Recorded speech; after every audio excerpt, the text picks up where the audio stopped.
Aloha fam, Crypto Chris here. Hope you're having a beautiful day.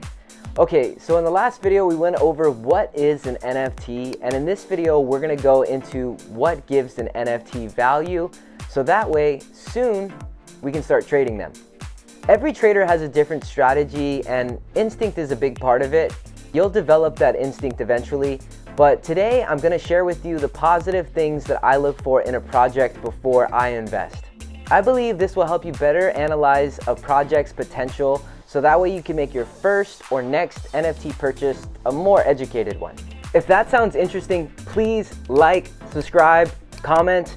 Feel free to ask any questions down below or provide suggestions for future videos. I'd greatly appreciate it.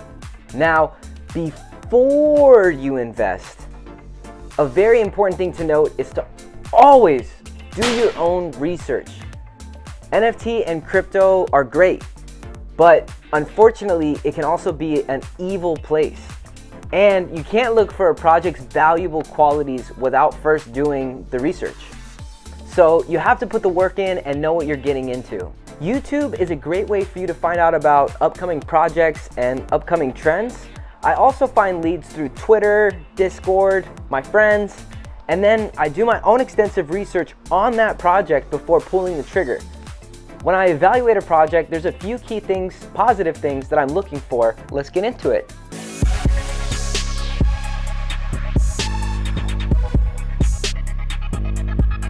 The question of the day, what gives an NFT value? Well, what gives art its value? The answer is subjective, but these are the key qualities I look for. Number one is the artist's reputation and the team's potential. As I mentioned in the last video, the blockchain, it's forever. And creators that have proven themselves within this space definitely is a big positive. Now, there's a saying I like, it goes, you bet on the jockey, not the horse. Last year, in 2021, teams didn't necessarily need to be doxxed or publicly known. However, unfortunately, there's been a lot of cash grabs and scams in the markets from unknown teams. So it's very important for you to know the team and the artist's reputation, as you definitely want to know who you're getting into business with at this point. The project's website should have the team's information, and you should be able to do a simple search online to find more information about them. Questions I always ask myself when evaluating a team is, does this team have the necessary experience to bring this project to the finish line? And do they have credible and verifiable work that I can look into? Now, if they don't have both, that doesn't necessarily mean that they'll fail, but my friends and I joke about this place being a casino, and you'd be taking a much riskier bet in my opinion. Number two is social relevance.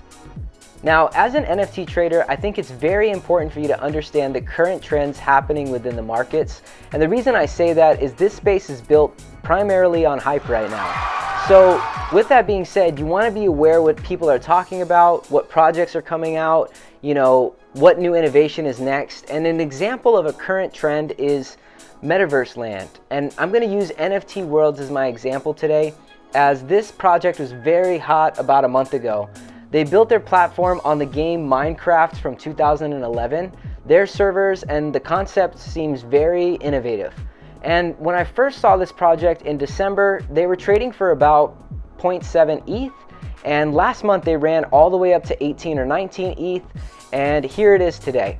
Now, the reason I bring NFT Worlds to your attention is because, unfortunately for me, I missed this opportunity in December. I had a couple of people telling me about it, but I really didn't dig too deep. And these things are impossible to predict. You can only learn from your experiences. And had I paid a little bit more attention to their social relevance, I may have been able to make that play. People and projects often use buzzwords such as metaverse, VR, and utility, but it's very important for you to clearly understand what they are providing within that social environment. An example I like to use is, as an investor, you wouldn't jump into a transportation company without knowing what that transportation company is, right? Like, is it a plane, a limo, a car? Transportation company is a little too vague. It's the same concept here. You need to clearly understand what you're investing in to make sure that it fits your needs and what you're looking for. Another way to identify social relevance is the project's Discord. Now for me, when a project hits my radar, I like to go into that Discord and see what the community, the team, the mods, and the founders are talking about. If they're having constructive conversations and quality conversations, this is usually a big positive. Another thing I like to see is community members that are extremely excited about the project. Like, I've seen people that are artists that will draw spin-off of their art, or tell stories or videos and even songs.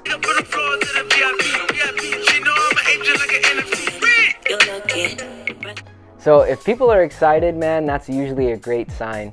And another thing I want to note about the Discord is that we're all human. You go in there and you get to meet people from all over the world, and you get to see how they feel about projects, and you never know what you could learn or who you could meet. And the friendships I've made in this space are just as or even more important than the flips I've made. In September, I bought this mutant ape here for about 4 ETH, a little bit more than that. And at that time, that was a lot of money to me. And honestly, it's still a really big chunk of change. But the thing is, the social relevance of the MAYC is much larger than the monetary value to me. And I feel connected to my ape community, and I know a lot of other people that feel the same way. The things that I've learned by being in that ape Discord and by being in different ape group chats is priceless, which leads me to number 3. Number 3 is the quality of the community/collector base. Now, you can have an amazing product, but without the right following or marketing, nobody will ever know about it. So for me, I always use crypto Twitter, since I follow a lot of people that are way smarter than I am.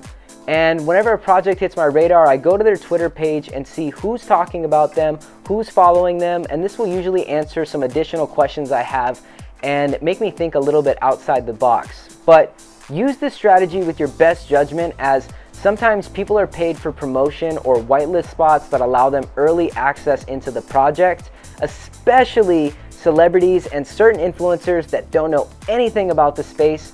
Actually, the first project that I ever lost on was one called Hype Hippos. I know, what a great buy, right? Well, the reason I bought into it was because an influencer I followed promoted it, and I thought we were going to the moon. A thing I like to remember is that a good product with bad marketing usually equals failure. And a bad product with good marketing is still a gamble. So this one's tough because you definitely need to use your best judgment. Number 4 is historic relevance. Now, NFTs are obviously a newer thing, and they've gained a bunch of momentum this past year. But in my experience, I've noticed that the projects that do really well are original and catch people's attention. Personally, I avoid derivatives or spin-off art of other projects and look for teams with long-term vision, as I'm a long-term investor. And I truly believe that NFTs are eventually going to be a part of everyday society. Now, people may doubt that, but at the same time, people doubted the internet, people doubted social media. I feel like this is no different. It's just the technology still in its infancy. And I know builders that are working to take us to that next level, and I'd be willing to bet that it's sooner than later. Every single major corporation is going to have some kind of digital asset that people will be able to collect and express themselves as humans have for thousands and thousands of years. But as far as trading NFT goes, if you can find a project that's looking to innovate and shift the culture, you probably have a winner in the long run. Number 5 is exclusivity. Now, another important yet simple step is to figure out how many NFTs are available within the collection. Now, the standard that I've seen is like 10,000 NFTs with one-of-one unique traits. And since these NFTs are unique, that actually makes them rare. Now, if there's only 10,000 in the project and 100,000 people want them, that's going to increase the value, right? Well, on the flip side, if there's 10,000 of the NFTs and only 2,000 people want them, won't be able to sell it.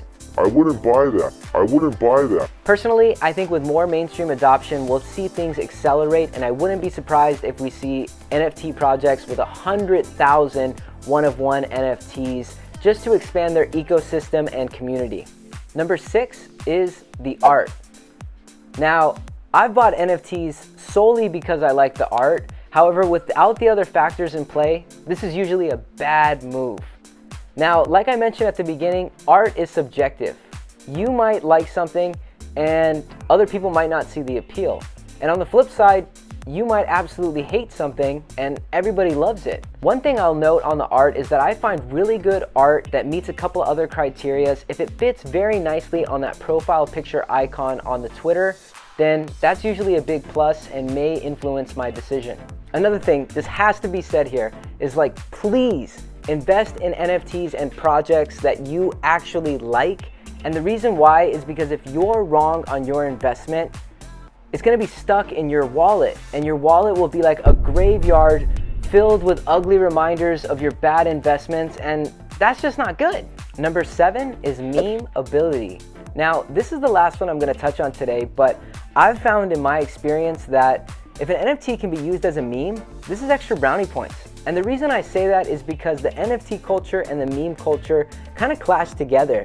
And when you're trading, you should be having fun with it, and memes definitely increase morale and are definitely good vibes. So with that being said, more memes in front of more people usually cause more attention to the project, which in turn increases the value. So to wrap it all up, these are the key things I look for in a project: the team, their social relevance, the quality of the community, historic relevance, exclusivity, the art, and memeability. Don't forget to do your own research. And that's all I have for today. Hope you enjoyed the video, hope you learned a little bit. And if you enjoyed this video, please like, subscribe, comment. I'd like to hear your thoughts and if there's any key red flags that maybe I missed. And hope to see you guys on the next one where we go into common red flags within NFT projects. See you there.